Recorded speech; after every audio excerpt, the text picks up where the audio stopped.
I'm Gabrielle Spear, and I will be interviewing Rivka today. This is our third interview, and I'm Naomi Weeks. I will also be interviewing Rivka, and it is October 17th, 2012.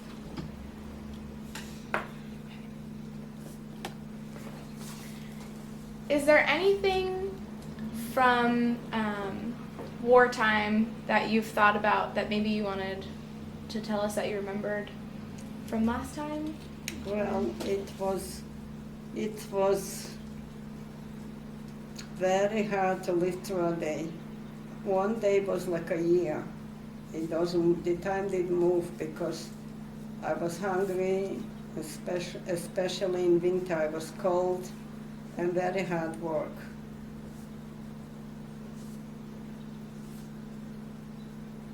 The hunger was the worst.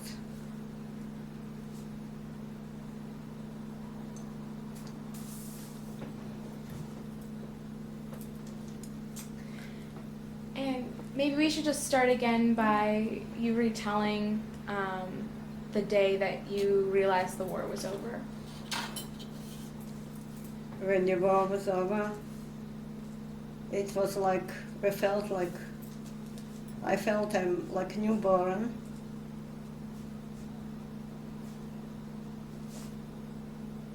And didn't know what the future will be after the war. Mm.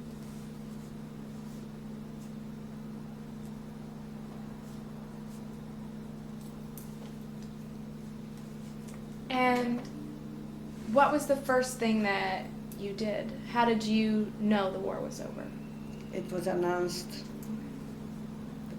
And the people, of course, I worked in a factory. I made parts for tanks. And the people were very happy, of course, that the war ended.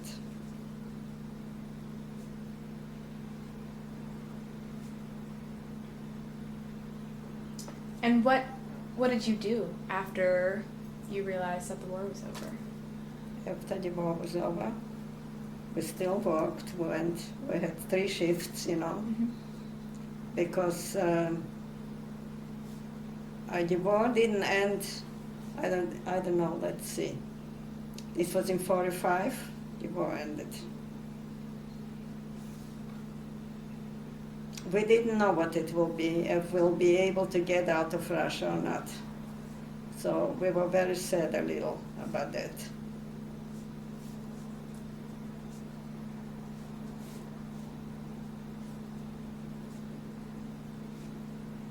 But then the Polish government signed papers with the Russian government to let out the Polish citizens back to Poland.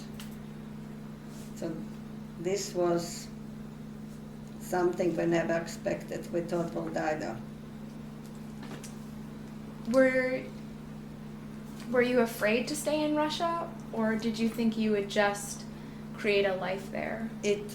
No, you couldn't stay there, you couldn't create a life there, because I never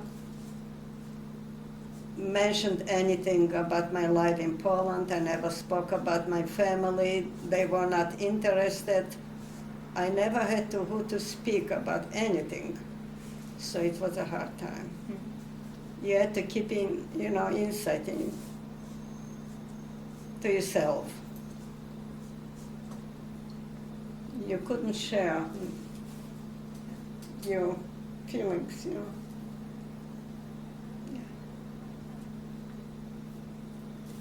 So then you found out that the Polish had signed the papers and that you could go back to Poland. Yeah. What did you do next? So then they didn't let me out. I had to marry a man from Poland because by us it's White Russia. The White Russia took over our part of Poland. So I had to marry a man that I hardly knew. A few weeks only I knew him to get out of that. can you talk more about what it was like to meet him for the first time? Well, somebody introduced him to me, and they told me that I know somebody there, he's a very nice, quiet guy, and things like that. but I wasn't in love. It's very hard. What were your first impressions of him? I wasn't crazy because I didn't want to get married. I was 22. European girls they're still babies, 22. Especially when I didn't live with the parents. I was by myself. Since 16, I was on my own, I left home when I was 16. So I asked him if he's willing to sign false papers, but he didn't. No. Oh, sorry. Did he seem to like you? Yeah, he liked me right away. Because people told him about me that I'm very nice, I'm quiet, I don't go out with nobody and things like that. And at this point, were you in the DP camp, in the displacement No, camp? this was in Russia yet. Okay, so you were still in. Before I got married. And the reason I got married is I had to get out of there. It's, I didn't wish I should be dead, but it's like being dead there, not alive. I can express to you the feeling. It's very hard. And so anyway, we went to the office and we got papers. We got married by a judge, And that is that. Then we came to Poland, and then they let me out from there. And we came by train to Poland.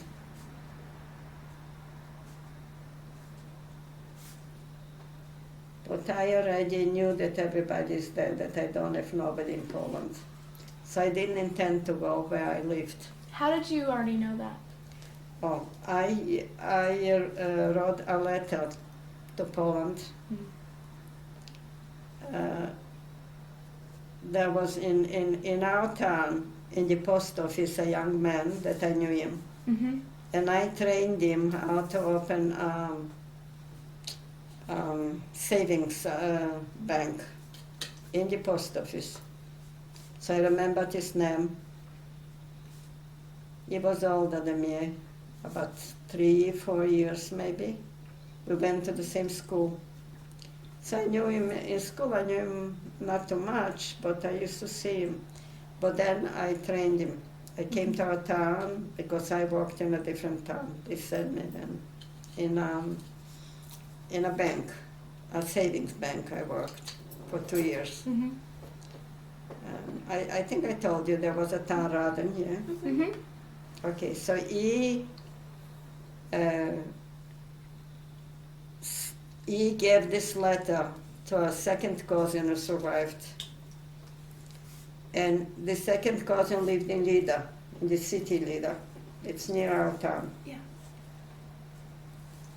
And my cousin wrote me a letter because that was the address, the Russian. And my cousin wrote me a letter and told me the story that nobody survived.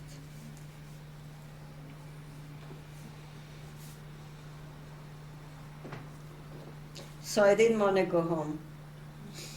So when we came by train, a guy survived in the partisans. And he liked me where I worked in Radin in this town. He was after me, but I wasn't interested. I was too young, I was a baby. From 16 till 18 I worked there. Mm. So he found out that that train came there because his cousin was from Latvia, Estonia, and he worked for Israel to take the people through the borders at night and bring them to Germany, to the DP camps. So he knew when the train comes. So he came with his cousin, and we met, of course. And he saw that I'm married and everything. But he asked me if I'm willing, he'll come in the middle of the night and take me away from my husband. I told him no. This I can never do this, no. He's very good to me, he treats me nice. That's all. So he took us out to a restaurant. We didn't have a penny, but So he asked me if he can give me money. He had already 2 businesses with a partner in Poland, and I didn't have a penny, but I said no, I don't need money, I don't need nothing, which was a lie. I didn't want to take anything.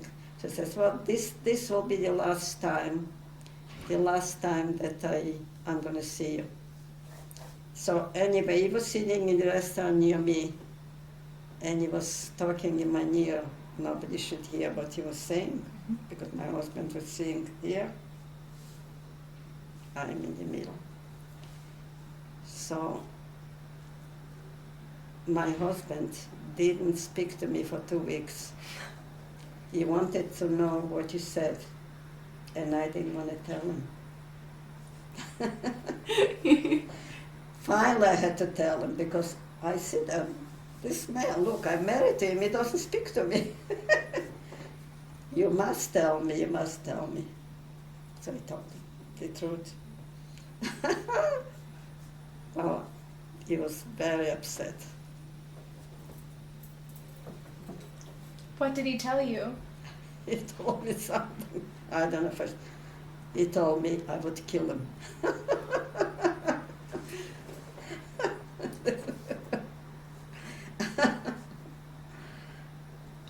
Yeah, but I didn't like it when your husband doesn't speak to you. That this is a terrible thing.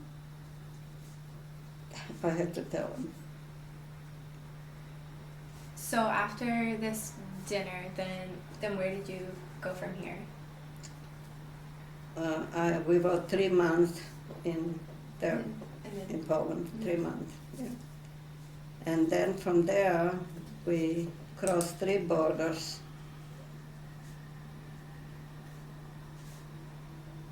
The Czechoslovakia border, and Budapest. I know I was in Budapest, in the capital. It's the capital of Hungary. And then 3 borders. We crossed and we came to the American zone in Germany. And we wound up in a DP camp.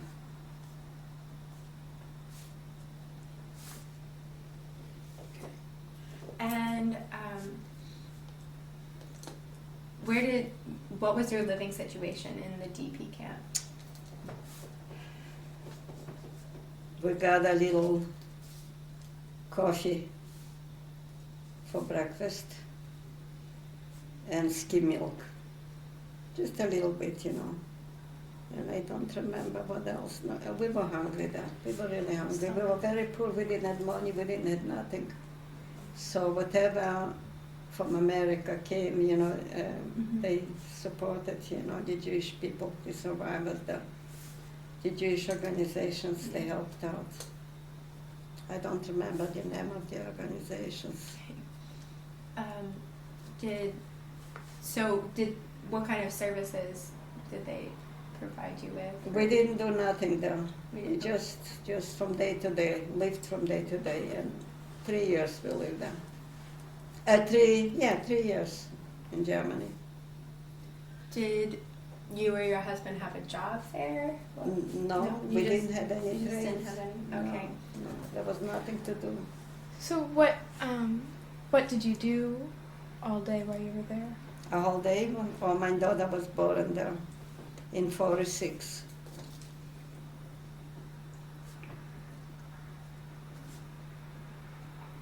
And August 46.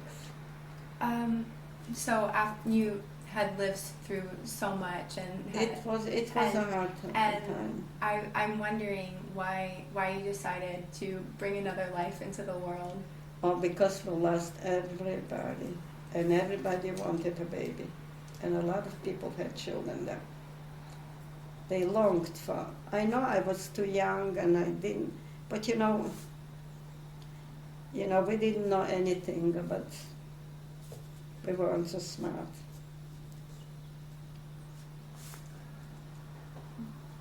We didn't plan, Yeah. Like now, people plan. I But you didn't- wanted I didn't. another Yeah. companion in the world. What was it like raising a child in the DP camp? Very painful, very painful. I didn't have food for her. I didn't have what to give her to eat. It was very painful. I can't express to you the feelings.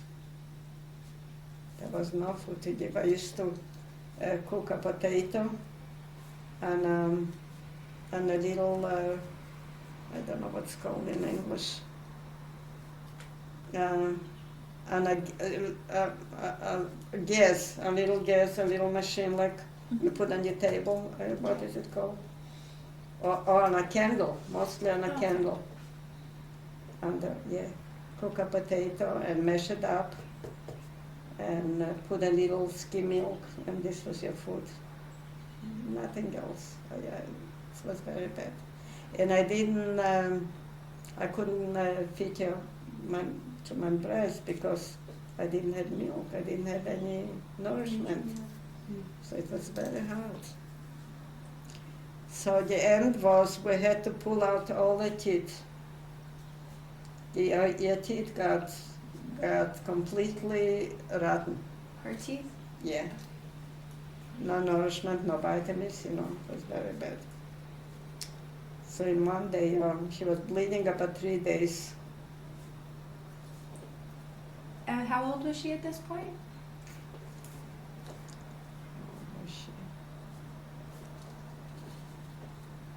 I don't remember exactly. I can't remember. Like a exactly. toddler? Or This happened, I think, already when we came to Canada. okay. So she was 3.5 years old. Okay. 3.5 years old. But then the teeth came in back, and everything was fine. Let's see.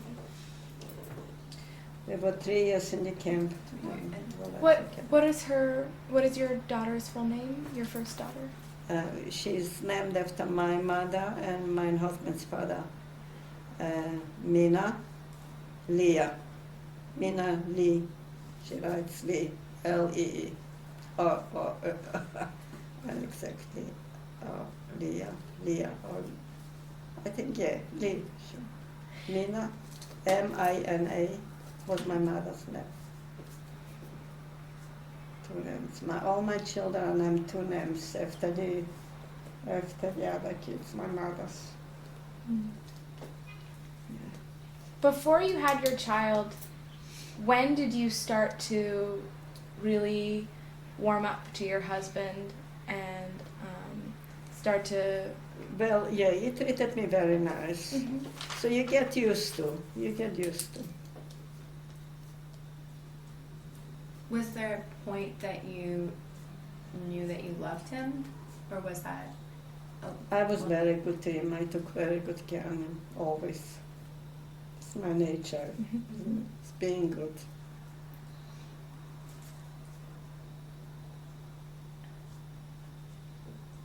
So what happened that made you decide that it was time to leave the DP camp? In the camp. To leave Well, Germany? Everybody tried to get out of there. It was no life there. And I had relatives in America, but the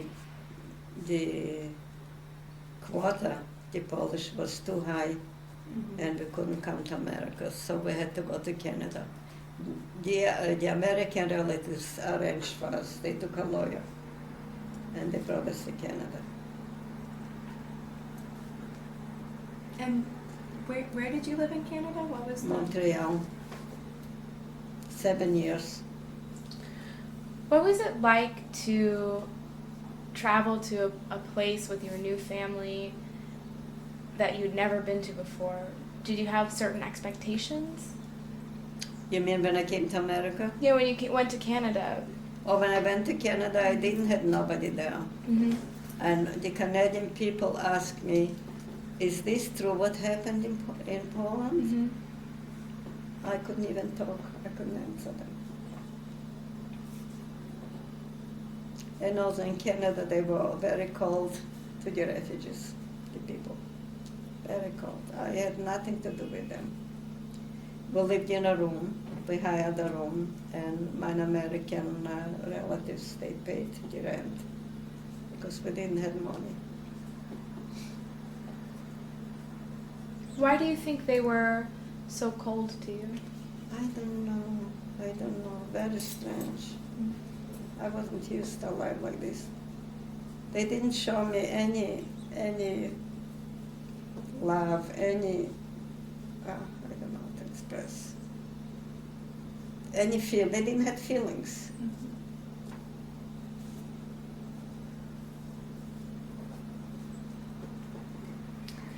And I didn't speak to them about the war because I couldn't. We were quiet. We kept ourselves inside. Everything we kept inside. Did you speak to your husband about it ever? He knew. He saw himself that they are strangers. And did you ever speak to him about your time in the war and his time in the war? We didn't discuss, we didn't speak. We didn't talk about the war for many years. They kept quiet. There was nobody to talk, you know. Was that difficult for you to not be able to talk about it? Very hard. Because you have to keep inside, you know. Yeah. Very hard.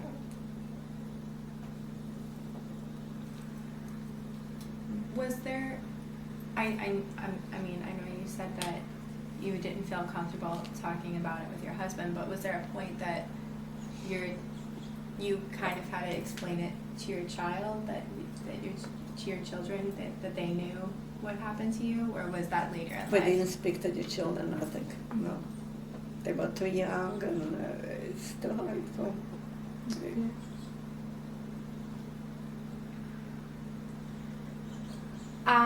When you were living in Canada, what did you do every day? What was your everyday life like? After a while, my husband got a job, and he was learning in a factory. And they taught him how to be a cutter. Like somebody at the factory, they made men's shirts. How to cut the material. They taught him. So he got very little money a week. I don't remember already how much. I think $15 a week or something like that. It was also a hard life. It was not easy. We didn't have too much food, but it was already bread. We had enough, so this was good.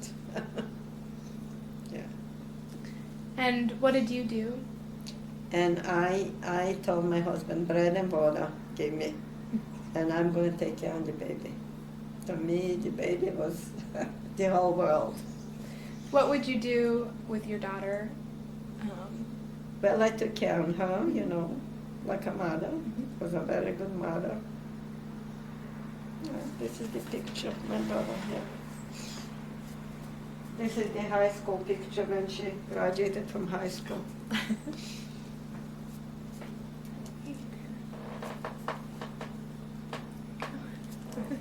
She's very pretty. She was a good-looking girl. Yes. And I have a picture of the way she looks now. If you want to see. Of course. She's in the middle. She lives in New York.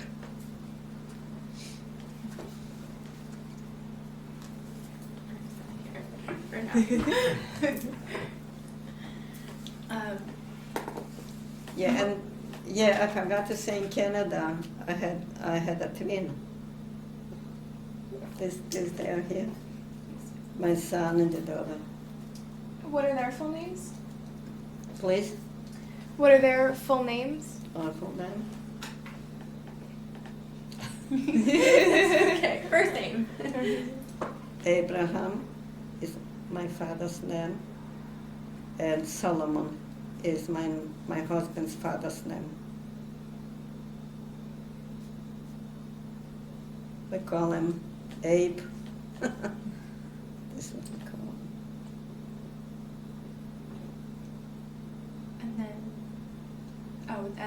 Solomon. Okay. Minus name you have. Yeah. Oh, and then the girl's name is Sarah. And after my sister, Chaya. Chaya is in Hebrew life.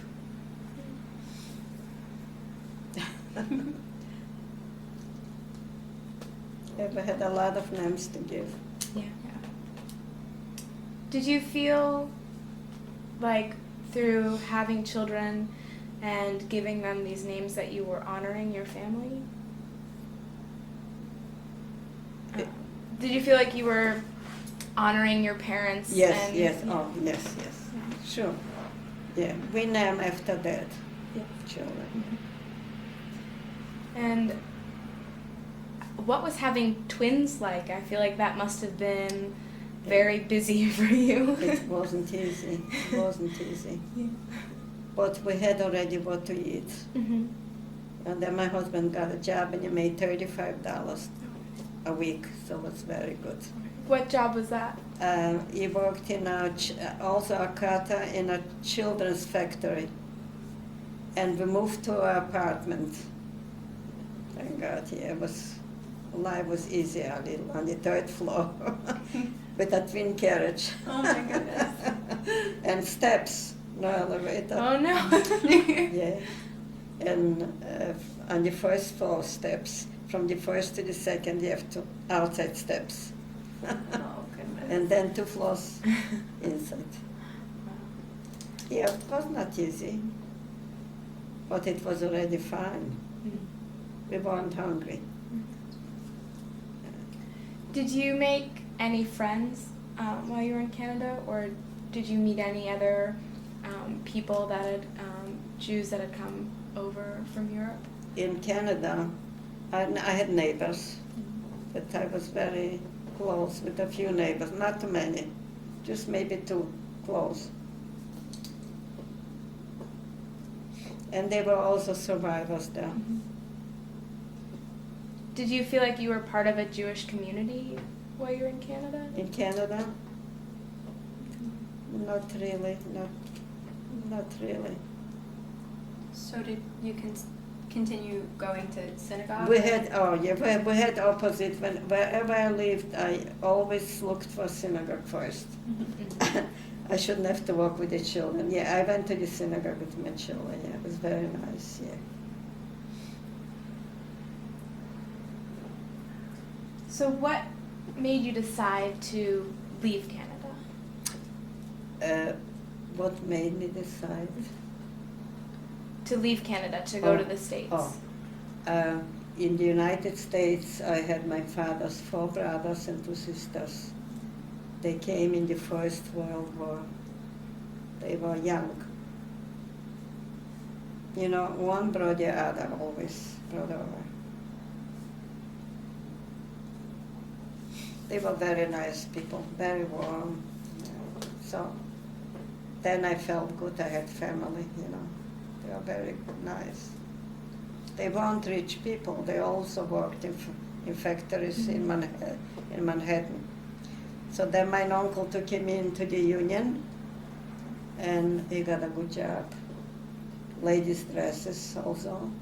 And he went to school and he learned how to make patterns.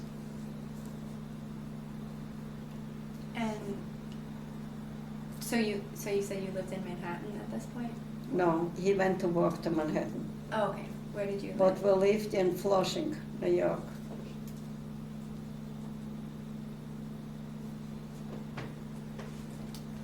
And what did your home look like in Flushing? Yeah, okay. I forgot to tell you that 3 years we lived in the Bronx. Okay. Oh. I forgot to mention, I'm sorry. That's okay. Was this was before? And in the Bronx, we had apartment, we rented apartment in the Bronx. And if you can just imagine you're back in that apartment, what does it look like? It was a small apartment, okay. I kept very clean, of course. It was okay. And then we bought a house in Flushing after 3 years. And my husband made already $100 a week. It was very nice. But I was very nervous. I thought we would not be able to afford the mortgage. But, you know, we couldn't spend, more than we could. We were very careful with every penny. And we managed. And we paid out the house after 20 years. Oh, wow. 20 years took us, yeah.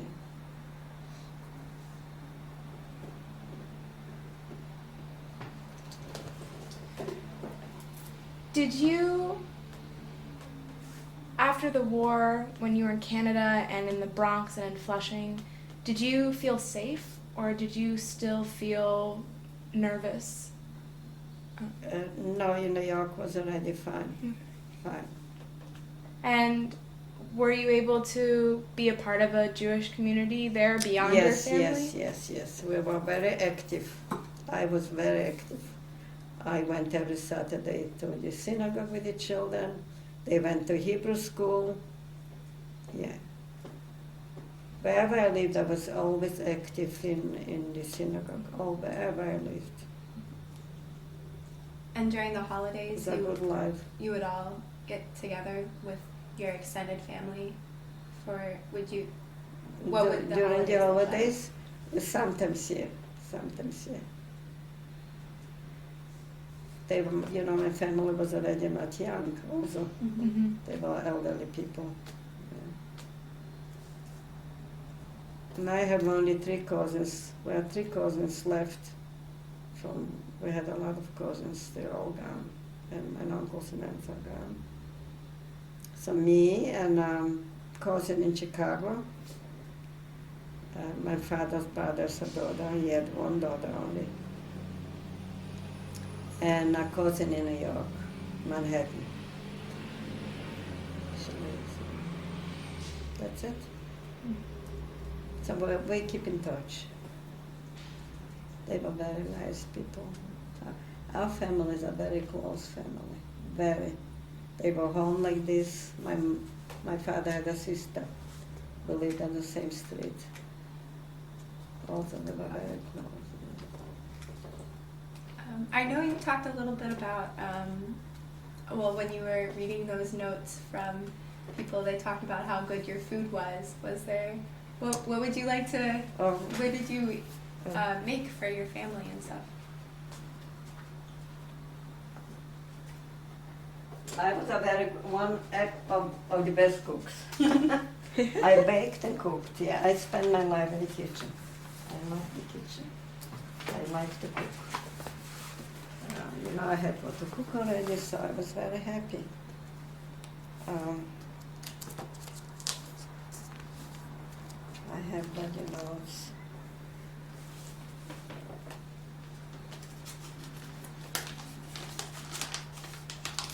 I put in because to me this is, I would never can buy this for millions. Never in my life. This was a neighbor, a member from our synagogue. Mm-hmm.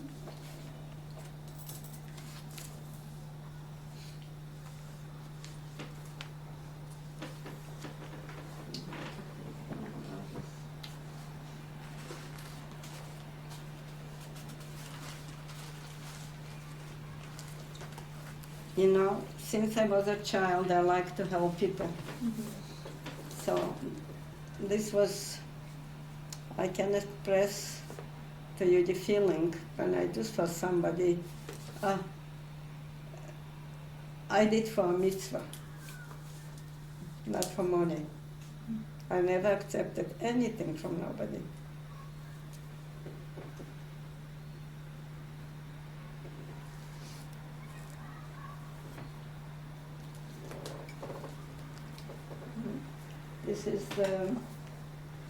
This is our director from the building.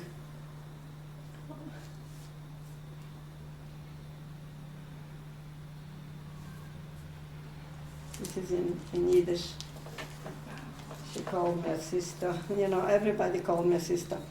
But this woman I helped for 20 years. She had schizophrenia, and I was near deathbed for 4 months, taking care of her. But for 20 years I gave her support. That's 20 amazing. years. I see what the Was that still in Flushing? this was in Florida. Okay. But in Flushing I did also good things. I went to visit all the sick people. I sent them cards. I was active, very active in the synagogue. And my husband also, he was treasurer there. And in Florida also he was treasurer. Mhm. Yeah, very hard-working man, my husband. He had a very good head. I mean, in math he was very good. And this woman also, I was nearly dead. You know, what is it called when before you die you wind up in hospice? Yeah. Hospice. So she had a home bed from the hospice. But I helped the caretakers. I had to give her the medicine every day. So I had to walk in the heat every day, you know, a few blocks where she lived. So, And- I'm sorry. Yeah. I was just, I find it so amazing that you had experienced death so many times and yet still were willing to help people and be close to death even after the war. I was dying 3 times. I was dying. After the war, you still Oh, managed to help people through their death. This was my life. And here I became a beautician. I cut nails and hair. I take care of their feet, take off the stockings. I treated a whole week. Last week the girl went away for vacation for a week. So the woman has a very red foot like fire. So I had to soak her feet and put on antibiotics and bandage. It took an hour and a half. Yeah, it took out a lot of me, but I would never say no, never. And people, you know, they need help, and I'm always here. I used to, I'm a book reader, but I stopped because I don't have time enough. So for a while, you know, I stopped. So people are, we have here a lot of sick people. But they fall, they break, you know, or right opposite, the woman broke her shoulder. So she's recovering in rehab place. And another woman broke her hip, and she's recovering. And another few women that I helped, you know, with everything. I also used to fix, I still do, fix clothes Oh. by hand, you know, shorten a pair of slacks if somebody needs. I say, I'll do it. Don't spend money, you know, I try to save the money, they're not rich here. So if I can do, it's a pleasure for me. It's good. It's a good feeling. And my children told me not to get involved anymore, like in Florida. Especially this daughter, Ma, stop already. In Florida, my God, day and night, I was involved with Alzheimer's disease. Reading books for them, taking them for walks in a wheelchair and talking to them and teaching them to count the numbers because they didn't remember how to say the numbers on the doors and sing for them songs. And it made me feel good. So why? I guess we can move on to Florida then. Or did you have some yeah, questions I was about just, New York? I was wondering, this is just kind of some general questions, but how did you learn to trust people again after the war?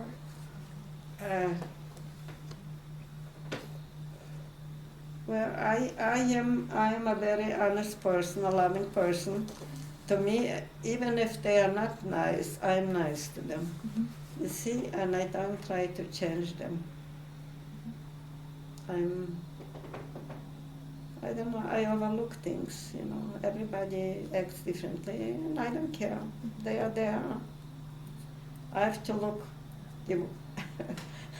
I have to look in my heart, not in somebody's heart.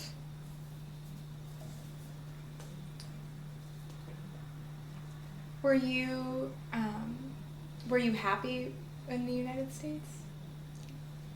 When I moved here, Mm-hmm. yes, I'm with the children close. My daughter took me yesterday home. She shopped for me, helped me to. I shopped in a few places, a drugstore and a little food. And I planted plants for her. Yeah, I grew some plants and I planted, yeah. And my son-in-law just had the operation. And it's back 4.5 hours took. Yeah, it's 2 discs had to be fixed, something, I don't know what it was. But it's okay, he's happy now and he's fine. He's podiatrist, so he can't work, for like 2 months. But his son is taking care, they have 2 offices. His son also became a podiatrist. He has 4 babies. 4, 3, and twins a year. A boy and a girl. Twins like you have twins. Beautiful children. He lives about 7 minutes from here. Oh. Yeah, they bought a house. No. Very nice. And did you ever have any nightmares about wartime or? Yeah. I had always very bad dreams. I go home and I can't find the street, I can't find the boss, and I'm lost. When you say you go home, are you back in Germany? Yeah, in back your in dreams? Germany, yeah. I look always for my home and the street and transportation, and I don't get lost, I don't know where I am, and I suffer a lot. And sometimes I cry in sleep, and I wake up. It happens, yeah. How did you cope with all those different emotions happening in your life? The worst part was that after the war we didn't have any help. You see, this was a very bad thing. We needed help, but we didn't have. And we kept quiet. It was not easy to live like this, not to talk, and, very hard. Was there any way that you learned to express these emotions in another way? Did you journal, or did you find just happiness and a way to vent these emotions through cooking?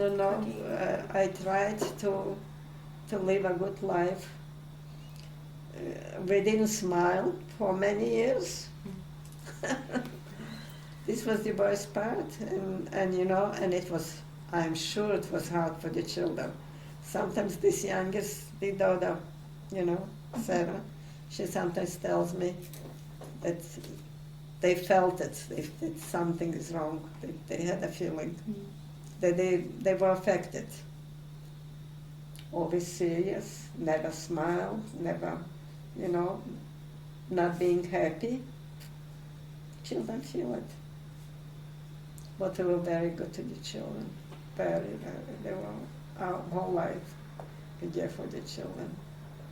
My husband used to say, nobody has beautiful children like we have. Nobody in the world. They're the best. So I thought, because they're your children, you think so.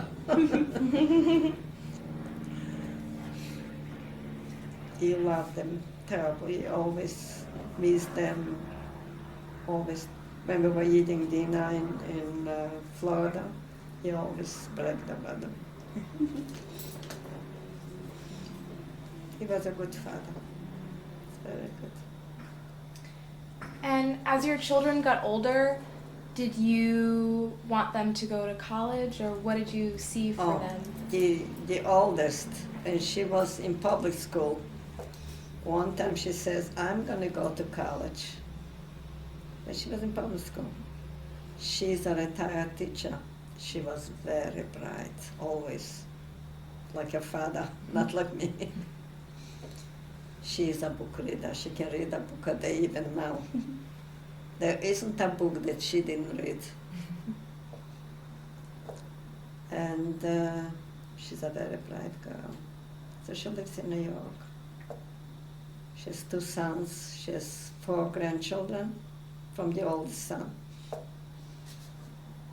And she's okay. She's retired. And what else? She comes to see me. Mm-hmm. Yeah, she calls me, she comes to see me. She's also a very good grandmother to her children, to the babies. She helps out her son a lot with the children. Because his wife works in Manhattan and him too. And did you experience any anti-Semitism in this country? In this country? Mm-hmm. No. No. And what do you think about when you see other types of discrimination happening? Maybe not necessarily to Jewish people, but when you hear about... I don't like it. Yeah. I don't like it. To me, everybody is good. Everybody is good to me. I always say to people, if somebody complains, if you are good, people are good. Will be good to you if you are good. Isn't it true? Yes. How do you think your religion has helped you in your life? I'm a believer in God. And I pray every Saturday, every holiday. I never miss. I belong here to synagogue right on the premises. Mm-hmm. And I met very beautiful people there. Oh, you know who I met? Yeah, Jennifer. They were after me more than a year. Yeah. Yeah. Very nice people. Well, I'm very happy to be in America, believe me. Mm-hmm. A new world opened for me when I came to America. Have you gone back to Germany or Poland at all? I would never go back in my life, no. Too painful to go. Mm-hmm.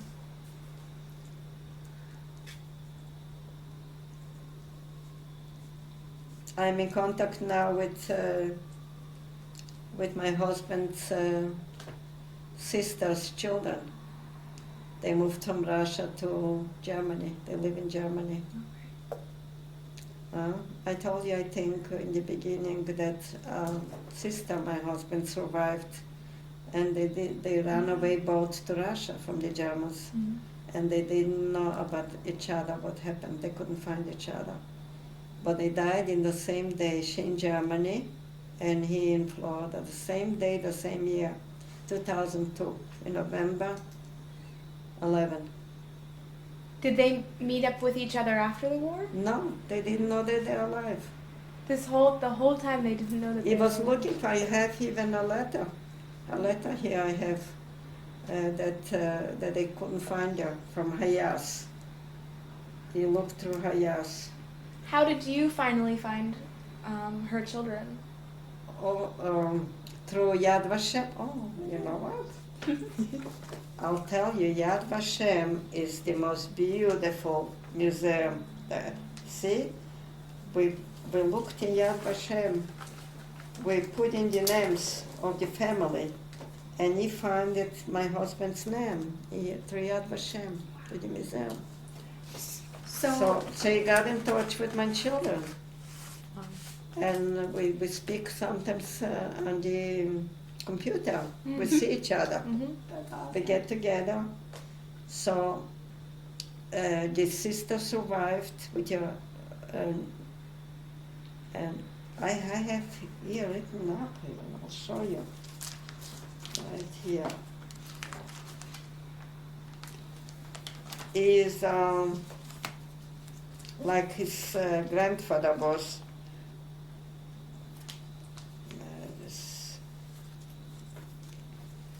This is the sister that survived. Your name was, this was your name, Theo.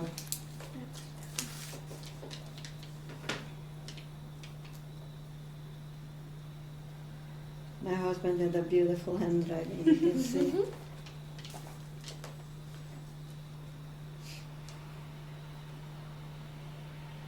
And your husband's name was Max? Is that Max. right? Max in English and Mordechai is in Hebrew. So anyway, she had three children, a son and 2 daughters. Like And- you. And after the war, I have 4 children. Oh, 4. I have a younger girl. She's 44. She's single. She works for the JetBlue. Okay. Oh, so she travels a lot. She travels. Yeah. She's what do you call it? A flight attendant? Yeah. Yeah. She likes people, you know. Okay, so anyway, he's you see, you find out my birthday and you send me, but I want to show you something here.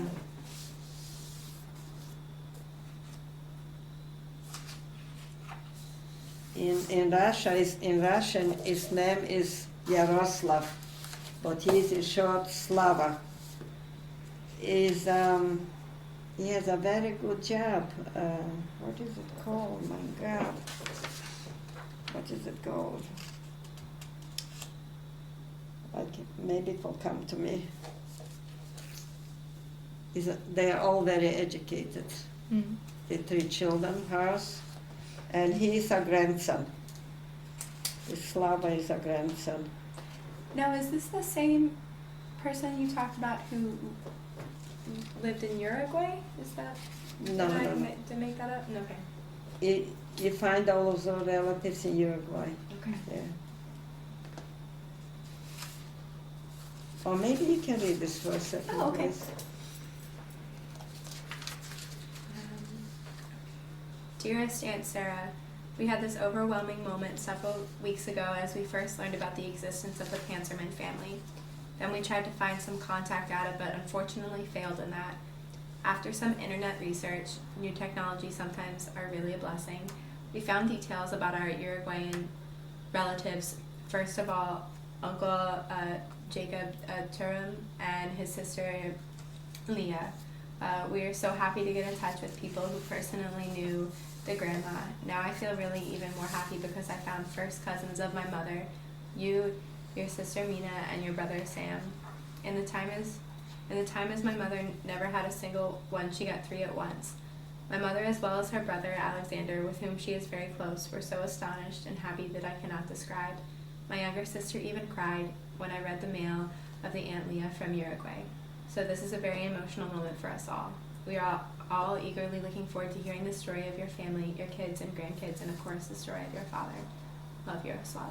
He's a correspondent, Mm-hmm. and his grandfather was also a correspondent. She met him in the army, and she survived on the front in the wartime till the end of the war. She was a nurse, and she treated the soldiers, the injured soldiers. Mm-hmm. Can you imagine on the front to survive? How did somebody survive on the front? Do you want me to read this? Dearest Uncle Sam, Aunt Mina, Aunt Sarah, and all my cousins, and of course my great Aunt Rivka. Thank you very much for so many details, pictures, and such a great story of your family. I read your mail today to my mom and her brother Alex, and they feel so happy and overwhelmed by the contact that they got so many cousins at once. Uncle Alex told me that Grandma, is it Sarah? I'm sorry. Sarah? Cira. Sarah. They called it Cira. Cyril in Tried English. to search for Max in the 60s. It's his grandma. Okay. The sister of my husband, she was his grandma. Got it. Okay. To search for Max in the 60s and 70s, as I wrote before, but authorities replied always that he had gotten lost without a trace.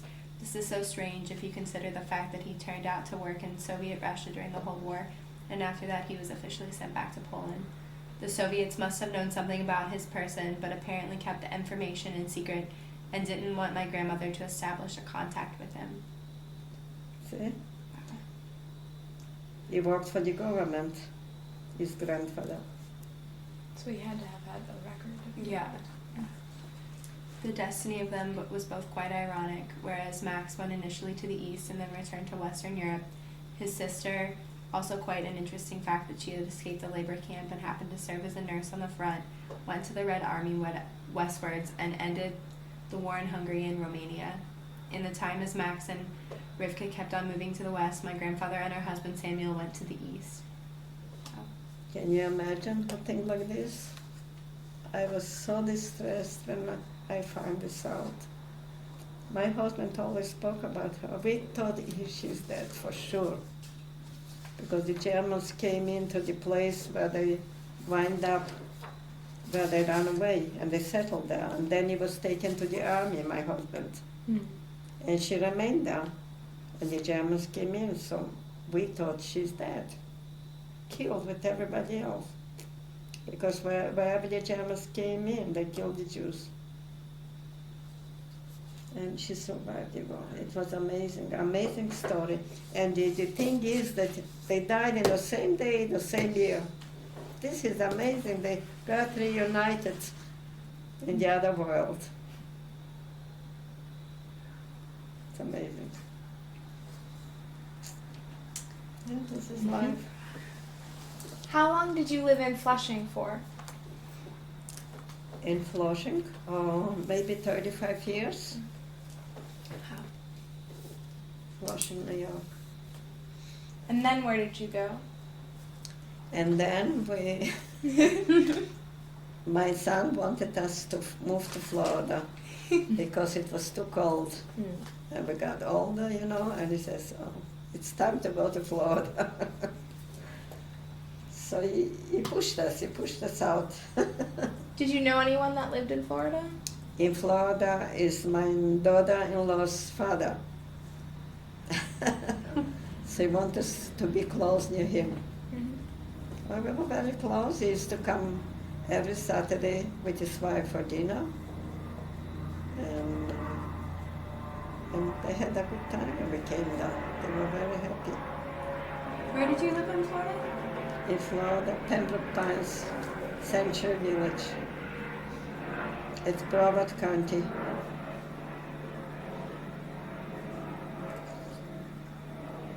And was your husband retired by then? Yeah. What did the two of you do together while you were in Florida? What was he doing in Florida? No, what was your life like together in Florida? Very happy, very happy. It was warm, we didn't have snow. It was too hot, really. You sacrifice the summer for the winter.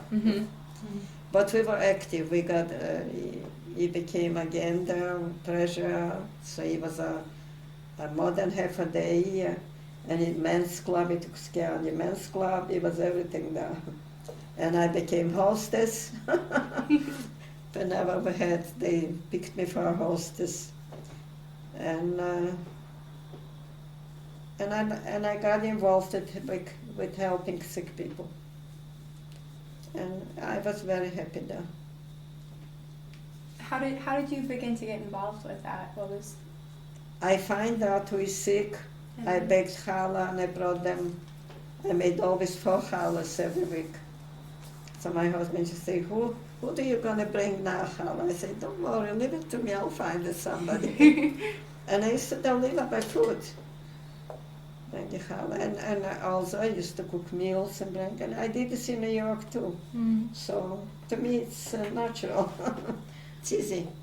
How did you learn how to cook? In memory, like you put a candle on, Mm-hmm. then somebody dies, you know. Mm-hmm. The anniversary of the Yes. dead. I don't know how to sing in English exactly. I know what you mean. So in Canada, when I put a candle on, you know, my little girl came in from a neighbor, says she was playing with the child. What is that, Ma? I couldn't explain to you that it's after the dead family, you know, the anniversary after the family. I couldn't explain to her. And this was it. Ma, why don't I have grandparents? My girlfriend has grandparents. They just came to visit them. I couldn't say nothing. Because how can you explain to a child? It would be very hurtful to tell this story. You can't tell this to a child. So we keep quiet. But then when they got older and they asked they started to ask questions. So slowly we had to tell them. It wasn't easy. Were they learning about the Holocaust in school? Yeah. Once my oldest daughter invited me to your school. And they were talking about the Holocaust. And she wanted they should meet me. I'm a survivor. And okay.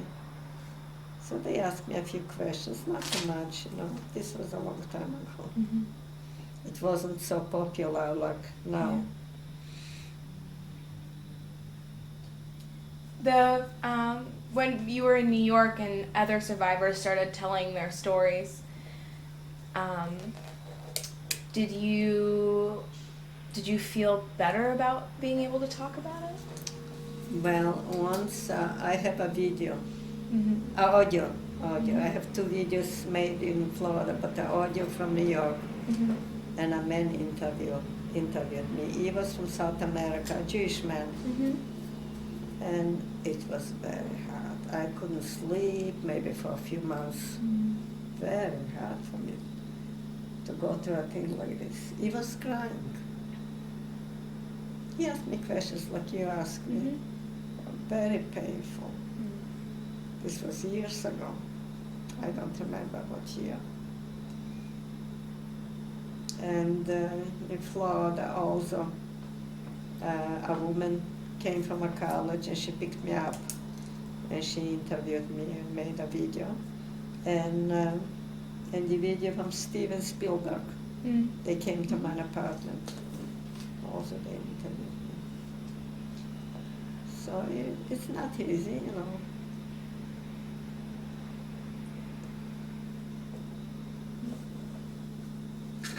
You know, you never forget. Well, you know, now when we are talking, even now, it's like I see and feel everything. It was like yesterday. You never forget.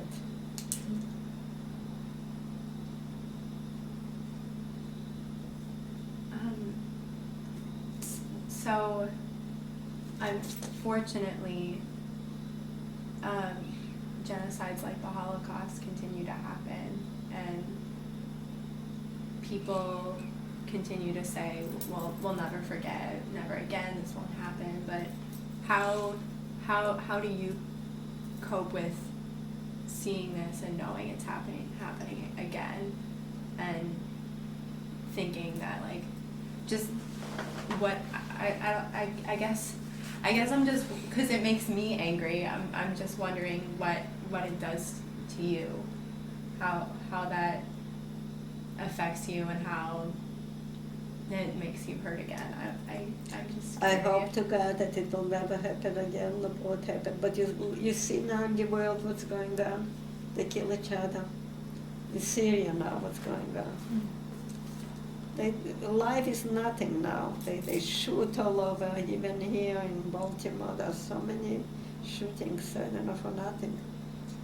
Like killing a person is like nothing. I don't know.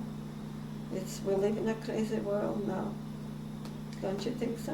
Oh yes. In Africa, all over. Why do you think discrimination happens? And Discrimination, a lot has to do with jealousy.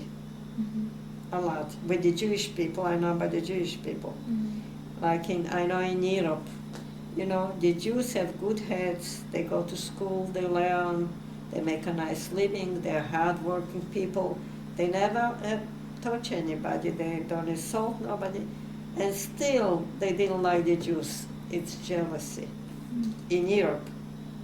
Here I don't know, maybe too, a little like this, but in Europe you felt it. I think mostly jealousy. They wanted to take away the Jewish houses. They helped to kill the Polish people. Helped to kill the with the Germans. My father's brother survived with the family, with 3 children. A Polish man was hiding him. And the Germans promised sugar, salt if you give out a Jew. Somebody gave them out, and they took them out just before the end of the war. And they were shot by the Germans. Can you imagine? My mother's brother, she had one brother with a wife and 3 children. I used to put the children to bed and sing them songs. They lived with my grandparents. My grandparents lived on the same street, and they had a big house. So, and I used to eat dinner with my grandparents. I like the bobbies, the boobies, grandma's cooking. She was she baked and cooked the most beautiful food. But they were very well off, They had a grocery store. When they got older, they closed the store. When they got older. But they had food, they had. And my grandfather invested in land, his money that he had, that he made during his life. He didn't put in the bank. In fact, we didn't have a bank in our town. He invested from a prince. He used to buy acres of land. I don't know who uses now. There's a lot of land. There's a lot of money involved, but I'm not going to get it. When did you visit? The houses, I'm sorry. Oh no, you continue. Please continue. All the houses are there, and I don't know who lives there. And I would never like to go and see it. Yes. Oh, okay. When did you visit Israel? You said. Did you ever visit Israel? Yeah. What was that? I went to Israel. What was that like? What year was it?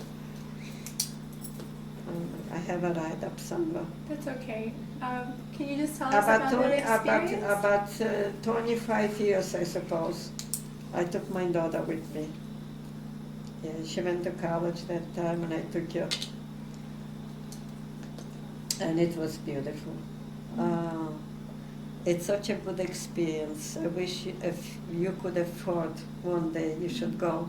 When you get out of the plane and you step on the street, on the airport, you feel you're on holy land. There's a feeling that I can't describe. I can't describe to you. You have to experience yourself. It's really something. You kiss the dirt. You kiss, yeah. This is what I did. I got on my knees and I kissed. What places did you visit? What was your favorite part, I guess? Well, we went with a group. So we went to many places, historic places, all kinds. Yeah. I have a write-up about it. It's okay, don't worry.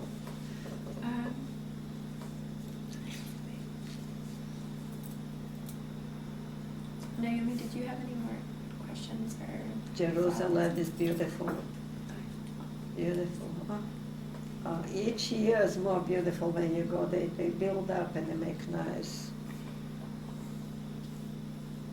And we went also, you remember there's a place where Jews committed suicide, not to falling into the Turkish or Greek Masada. Beautiful. I went up all the way on the mountain there. Something beautiful. They didn't want to fall into the hands of the rulers, of the Greek rulers, so they committed suicide. One killed the other. Can you imagine? I don't remember exactly how many people there was. Maybe 150 or 250, I can't remember. Masada. And Jerusalem is beautiful, really beautiful. We were 2 weeks there.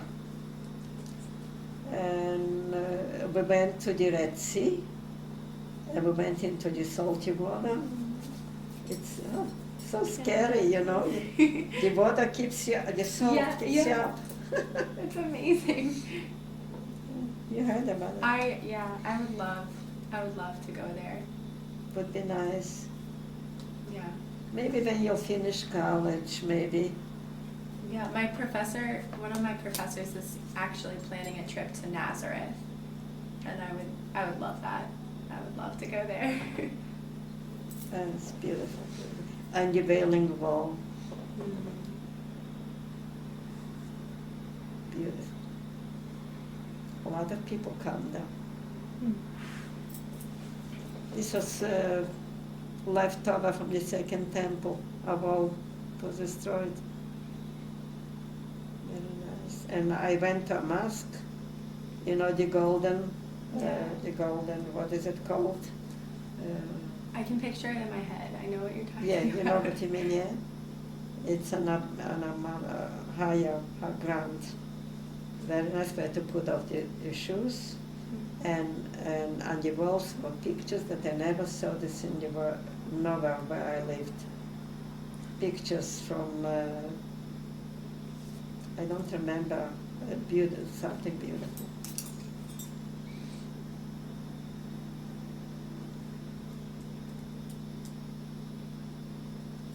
And we went to see near, I have papers, and I don't remember, I have some of the papers. I have a lot of papers. You know, whatever I did in my life, I wrote down, wherever I went. Yeah. Would you like a little more, maybe water, a little tea, ma'am? No, thank you. Take eat a fruit, I want you to eat something. We will. Thank you. What do you think of the fighting going on in Israel? In the fighting in Israel? Now in Israel it's quiet, but it's very scary around Israel, you know, it's going on. Like in Syria, in Egypt, it's all cooking like in a pot. I don't know, it's scary.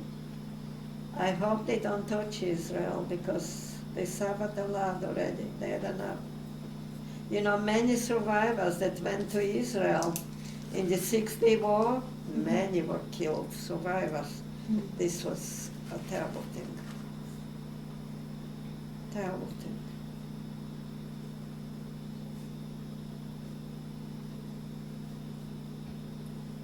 When we were in the DP camp in Bad Rakanan, survivors were taken as soldiers to Israel, and one didn't want to go. He says, I survived the war, I went through hell, and I'm going to die. I'm not going. He didn't want to go, a young man. So they put his name on a blacklist, like on a wall, his name, that he's not going to fight for Israel. Can you imagine? I remember he didn't want to go. And I don't blame him. From one place, a small place in Israel, I read an article once. A lot were killed.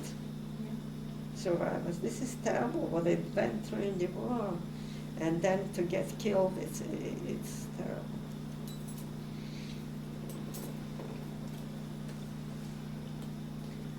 When you tell your story, does it bring up anything for you? Anything difficult? As we talk about it now, is it difficult for you to tell it? No, it's a little easier now. No, when I was young, it was very hard. Here now, I'm already, you know, you have to live with it.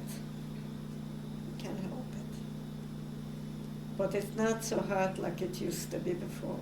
Mm-hmm. Before I was very affected. I didn't want to be interviewed, but they were after me.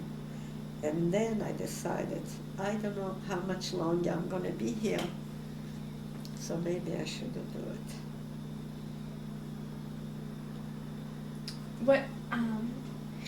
What do you want other people to take away from your story?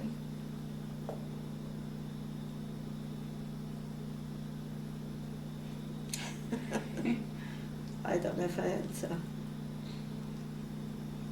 What do you hope that your story teaches people? Oh, it can teach people to be nicer to each other. I appreciate each other more, and stop the killing.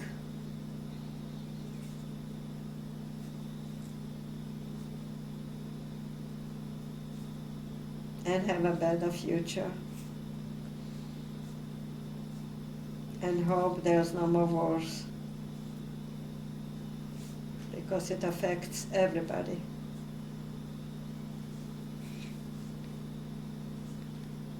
But I don't know if this will happen. This is a question.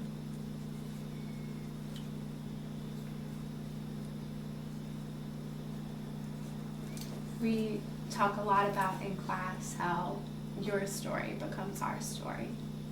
And It's hard for you.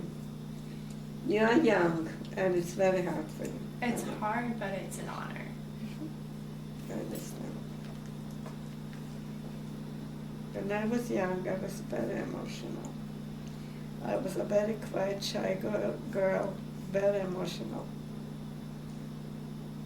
And as I got older, I'm still emotional. But, you know, I try to stay calm.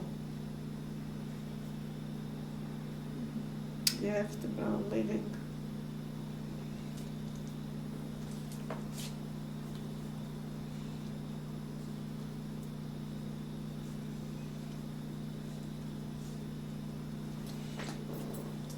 Sarah? Do you need some paper, maybe? Oh, I'm good. It's totally fine.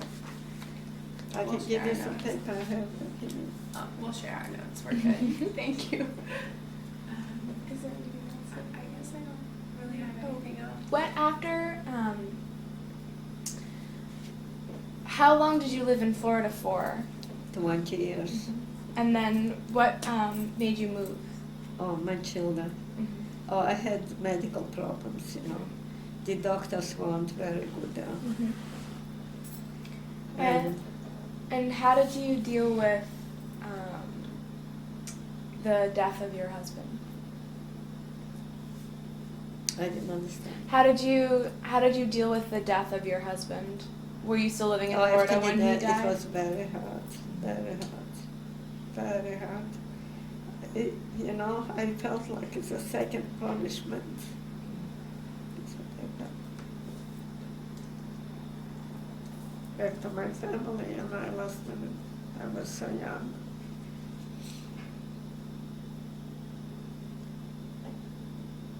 It was very hard, and especially I didn't have nobody. I had friends a lot. A lot of friends I made. I belonged to a very beautiful synagogue. And everybody knew my husband. They respected him very much because he was a good man. And I was active also. I was liked there very much. And the rabbi once was working with the Torah to put the Torah in the ark. And he came over to me and he hugged me and he kissed me and says, Rivka, you are a saint. There was a woman that lived in my building from England. She says, "You are Mother Superior." Superior?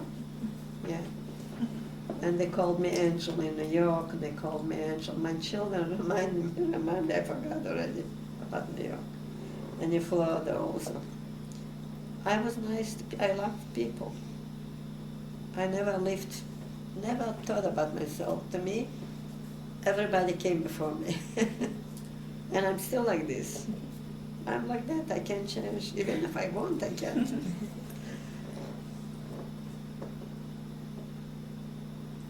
How old was your husband when he died? He was 80.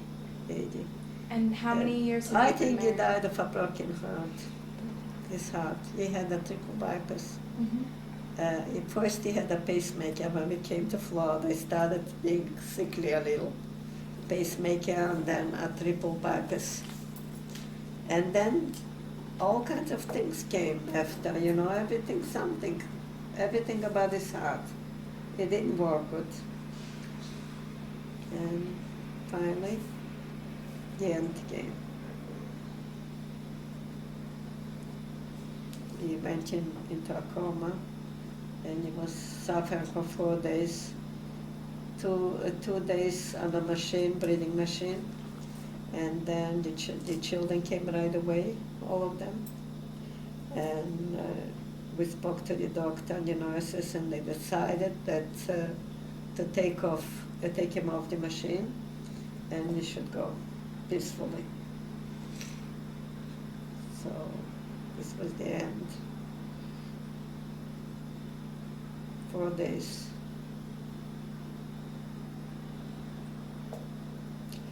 He was a healthy man. He was slim and tall, but the heart didn't let him live.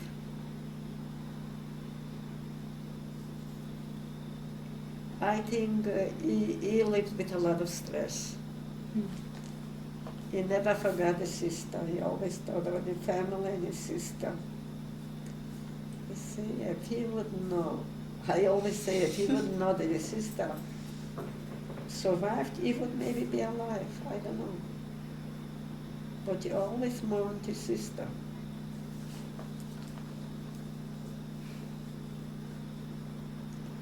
It's amazing how thing after so many years after the war, and you find out a thing like this. And how many years were you married to him for? 57.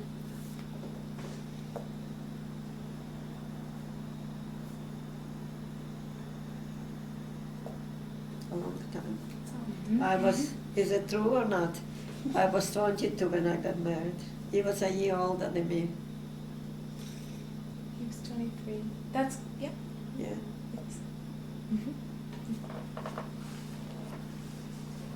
I took such a good care of him. You don't have idea. I treated him like a baby. I didn't let him bend. I didn't let him pick up anything. I watched him. For 10 years I took care of him because he was not well. But you know what helped him a lot? That he was active in his synagogue. Helped him. It was very good for me and for him. And I was in the kitchen cooking every day fresh for him, every day healthy food. So when somebody asked him, "Where's your wife? I don't see her." He says, "You have to go to the kitchen, you'll find her in the kitchen." I love the kitchen. What do you like about the kitchen? What about the kitchen do you like? I like to cook and bake. I made beautiful cakes and cookies. And now all my dishes, my son went to Florida and he brought me the dishes, and they're standing and I don't cook anymore. You know, I eat lunch here on the premises. They have a dining room.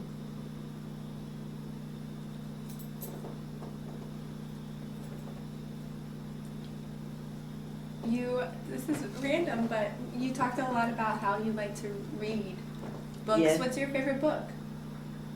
Everything has to do with Judaism, not romances. Yeah. Never. And if I read a book, is that I can learn something. I also, when I came to America, I read Prevention magazine, and I learned so much about food and vitamins, health. I have a lot of knowledge about health and psychology also. I learned, I read psychology books. You know, psychology, I came to the conclusion, is a subject, how should I express? Now I can think straight when I'm tired. Common sense. From all the reading I did about psychology. Use common sense. Isn't that true? Yeah. Yeah. I was wondering, after hearing your story about you growing up and moving away from your family, and then during the war, how you were always able to do things on your own. I was wondering where you learned to be so independent. Since a child, I was very independent, Mhm. very. And I always thought how to help somebody, always, when I was a child. I loved people, special elderly people. Even now, I would do anything for anybody, anything. It seems to me, especially as a woman, that looking back at the time, that it's very amazing to me that you were able to be so independent, because I think that it was just very different then and much more difficult for women to be independent. You see, I was 16. Mm-hmm. There was no future for me. I finished 7 grades. Mm-hmm. And when the Russian came in, a new world opened for me, a new door. And I tried to get a job right away. And I didn't know the language, and in 3 weeks Mm-hmm. I learned Russian, from Polish, Russian, and I worked in the office. Mm-hmm. But I had to move from home. Right. And to me home was very dear. I never left home. So when they sent me to Lida for 3 months, I made in 3 weeks. And they sent me on this job. And from that time I was very independent, very. And all my life like this. Mm-hmm. When did you learn English? From reading. Wow. So that was when you went to Canada or America or where? No, when I came to America, I spoke Yiddish always. Very little English I spoke in Canada, very little.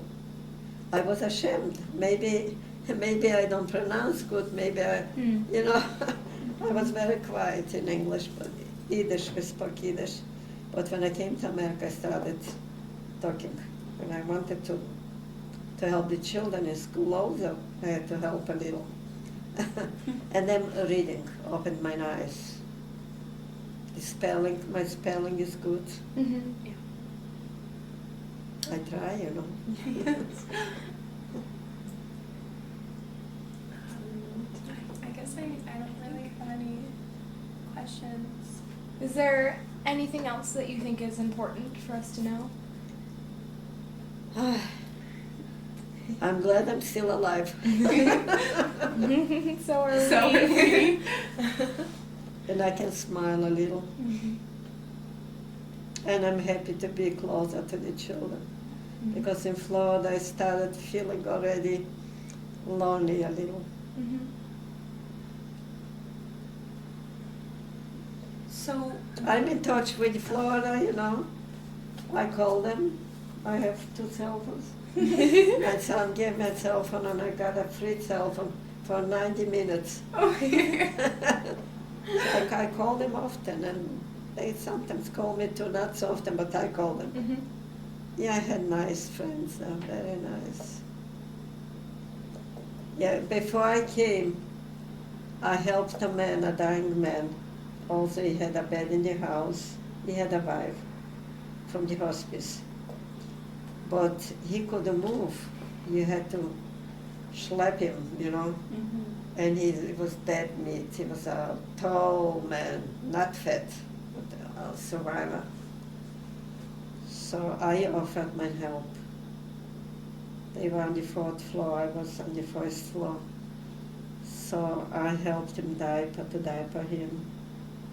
And I babysat. She should go out for 2 months, just before I left. Can you imagine?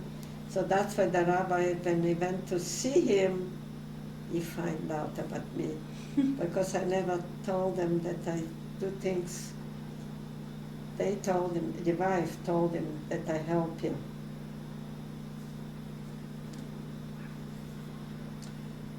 I helped a lot of people in Florida. I don't know, I can't even count on the fingers, I can't, really.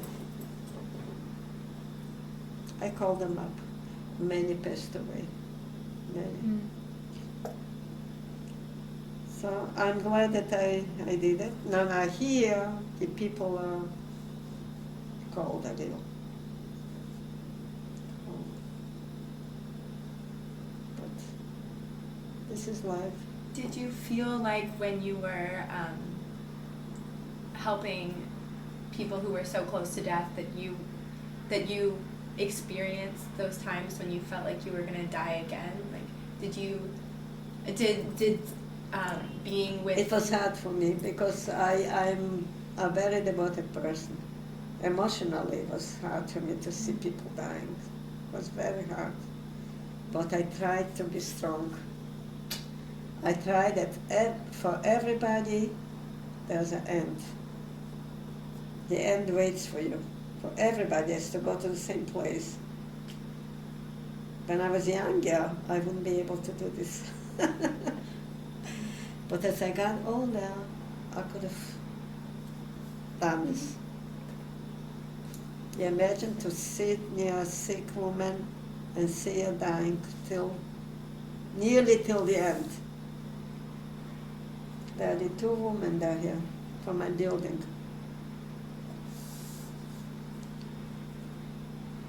The last night when I went home, I thought maybe another day. In the morning she wasn't there, and the other also. And I told the girls, call me up, because she was already on oxygen. The schizophrenic woman. She had cancer, both cancer. She had cancer in the stomach and the other in the rectum. And they didn't want to call me.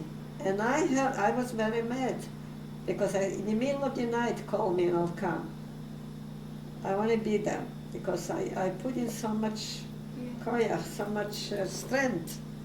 I gave everything I had. I helped the girls. I'm not supposed to do this, but they are not allowed to give the medicine for the sick person. Only a relative can do this, so I was the relative. But I'm in touch with the oldest daughter. She's in 2 daughters she has in Chicago.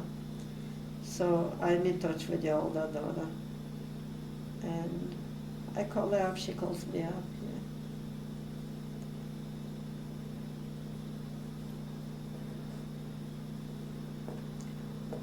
Should we ask about Shabbat? Oh, yes. Okay. So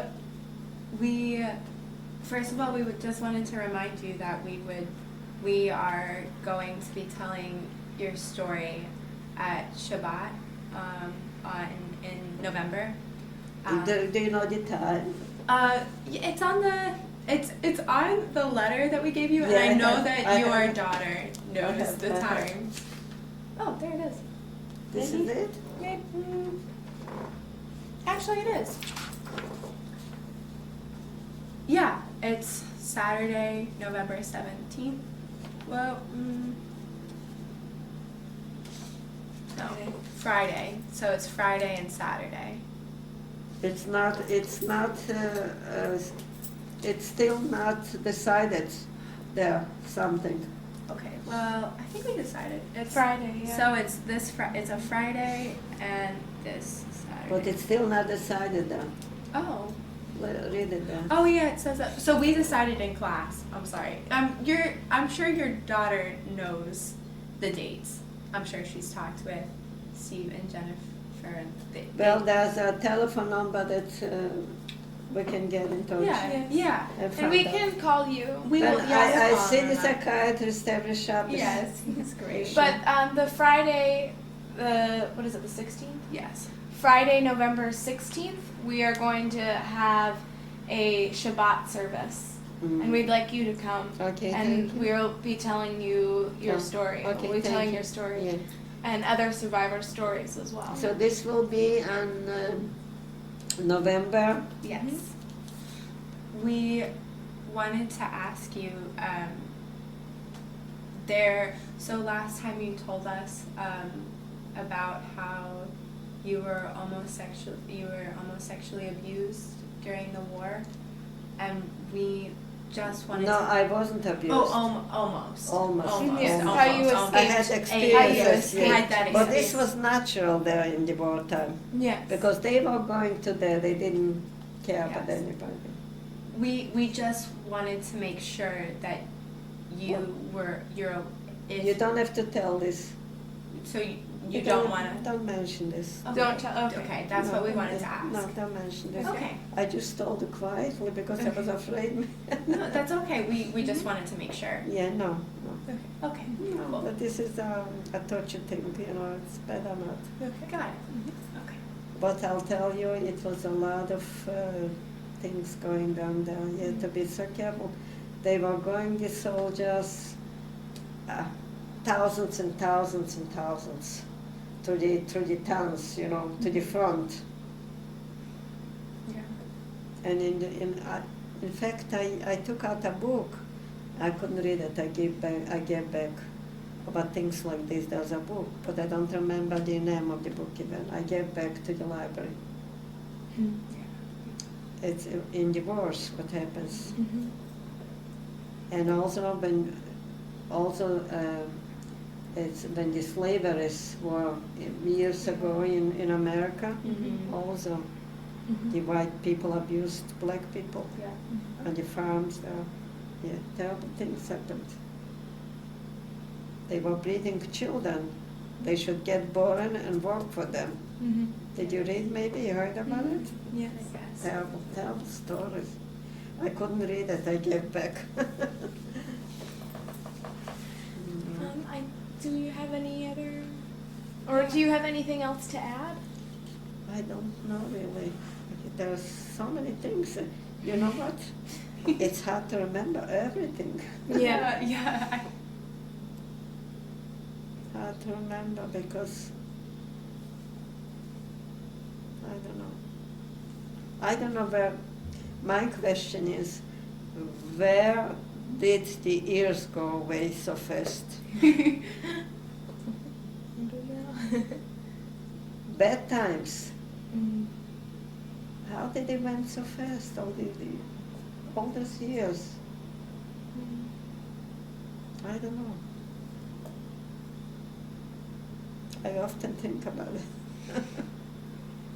I say, oh, sometimes I talk to myself, where did my life went?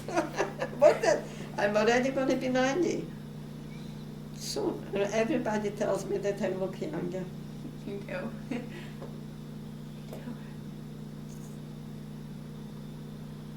This is life, look, what can you do, what can you do? I want to be, as much as another few good years there with my children.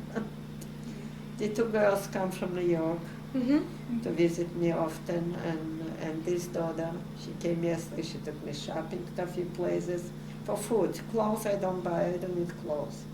I have in the closet. You want to see the closet? I can show you. Sure. You want to see? My granddaughter was here, I gave her some clothes Oh. when she was here.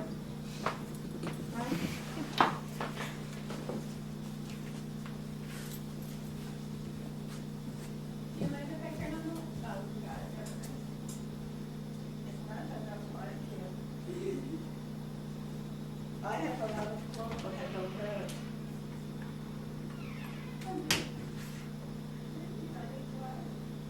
I have very fancy clothes, wedding dresses now.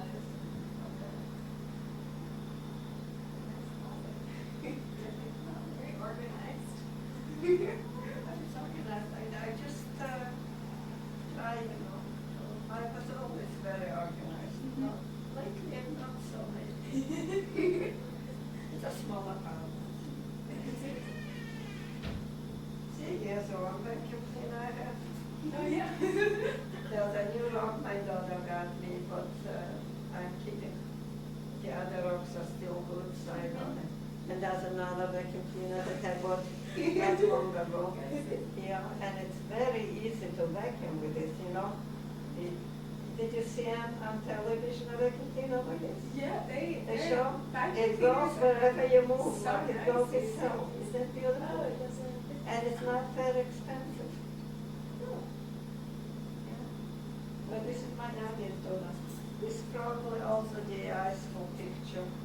But she was in high school. This is my, oh, you see? Yeah. Yeah, Those are my great. father's father was a cantor. And the grandma came to New York. When I was 2 years old, she left. 2 years. And she came to say goodbye, I remember. She was holding me. But I didn't know that this was the grandma. But when I came to America, they told me I was 2 years old. I said, I remember, I missed the grandma, but I didn't know who she is. Yeah, but she's buried in New Jersey, his grandma. And my grandfather died young. That's why the children came to America, one after the other. The typhus, you know, in the world, First World War was a sickness, epidemic.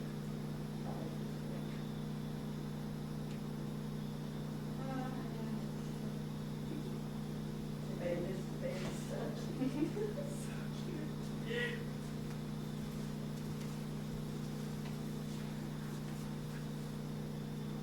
Would you like a little more tea, maybe? Oh, Why don't you eat the fruit? Why don't you eat the fruit? Go ahead. Okay. Go ahead. You can finish. Eat it. Come on, sit down. Okay. I'm actually, may I use the restroom? Is that okay? Yeah, you can go.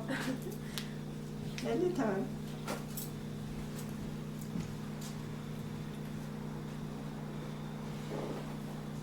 Eat a fruit. I definitely will.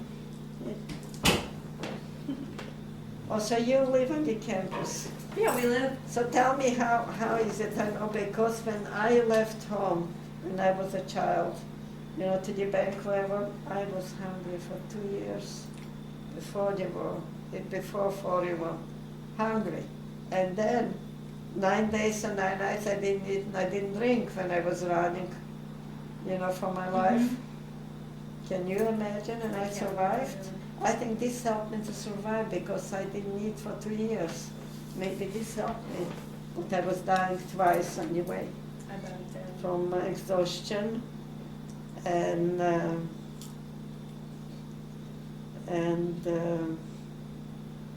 dehydration, you know. I didn't drink water, I didn't eat. I was fallen unconscious. I really felt I'm dying. I got off the way of the highway with another girl. I told you this story. Yeah. And I felt that something lay down on the floor, on the grass. And they were tiny bushes, small bushes. And I felt that from my throat is coming out my neshama, my soul. I swear. And then when she gave me the little bite of bread, I think this stopped, maybe. No, I don't think so, it stopped. I couldn't even swallow. I don't know. It was a miracle. And just before the end of the war, I got very scared. I was dying from dysentery. Then I was sad. I lived through the war and I'm dying. Yeah. And it was a miracle. I think the yoga saved my life. Yes. I still think. Maybe you'll be in touch with somebody, maybe you're not a doctor or somebody. Just ask sometimes. Yeah. I think it restored the life enzymes in my stomach. I bet it did. People talk about how yogurt is one of the most healthiest things to eat. You have to finish everything, it's good. Okay. It's clean. Oh. I wash every second. every second I wash my hands, every second. Oh my God. take the tissue, maybe you need it.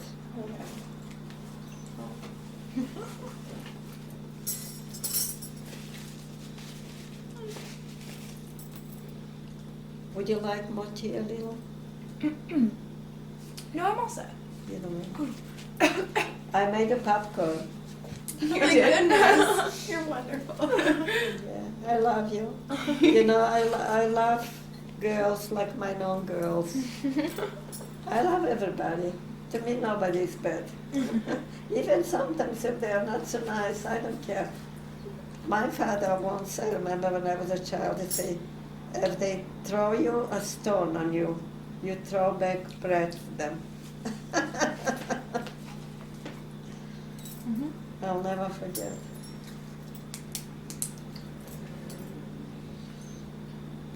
Oh man. I'm making a mess.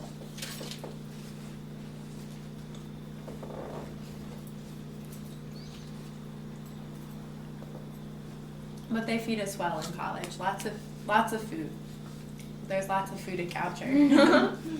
There's lots of food at the college. We're always fed very well. You're not hungry? No, they feed us. We have the dining halls and stuff. And I have a small kitchen too, so I can cook. I also like to cook. My father is a chef. Oh.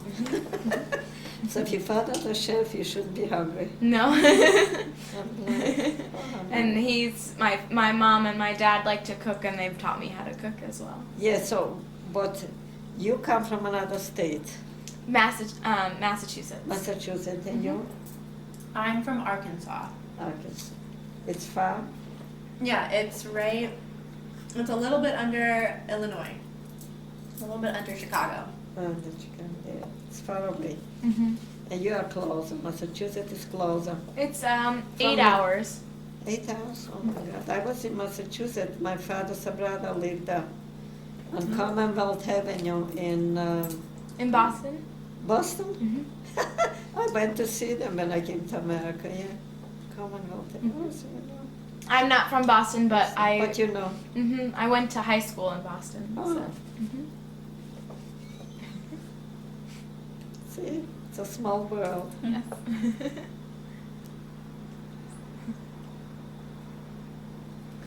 But yes, I like to cook a lot. Yeah, so. wonderful girls. Very, Thank you're very you, sweet. Rivka. God bless you. God bless you. Watch over you.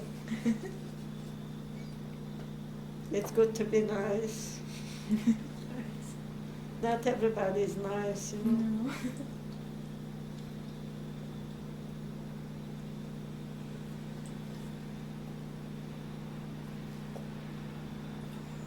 It's too much energy not to be nice. Yeah. Yeah, yeah. Doesn't pay. I always say to people when I have a talk about being nice, not nice, I say you have to be born nice. This is what I think. It's the family. Mm-hmm. They say the apple doesn't fall far from the tree. Yeah.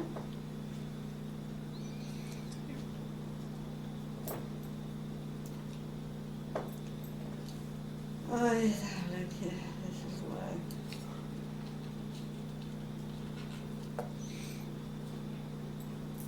What is this?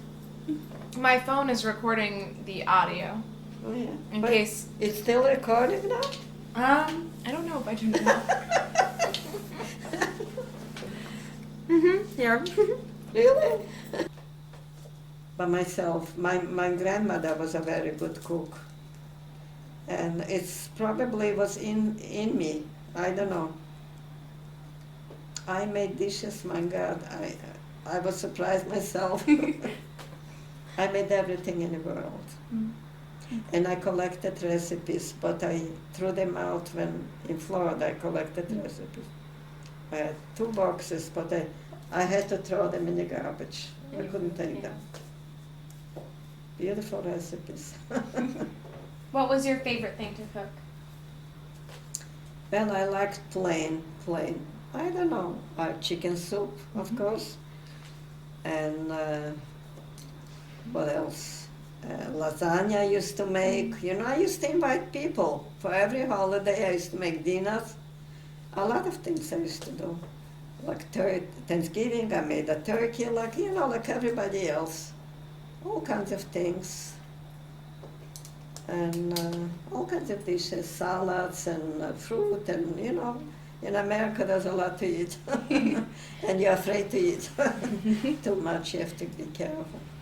What do you feel like your relationship is like with food, because you were so hungry for such a long time, Yeah. and then you were able to finally have food and finally be able to eat? And Yeah. did it ever feel strange for you to be able to eat? No, I didn't feel strange, but I was very careful not to put on weight too much. Mm-hmm. You know, I was healthy food. Mm-hmm. Whatever I cooked had to be clean and healthy. Mm-hmm. Whatever I made it. You know, we didn't eat a lot, like overeat. I don't believe in overeating. It's better eat healthy food and less is healthier than overeat. And not in between. I never like to eat in between something.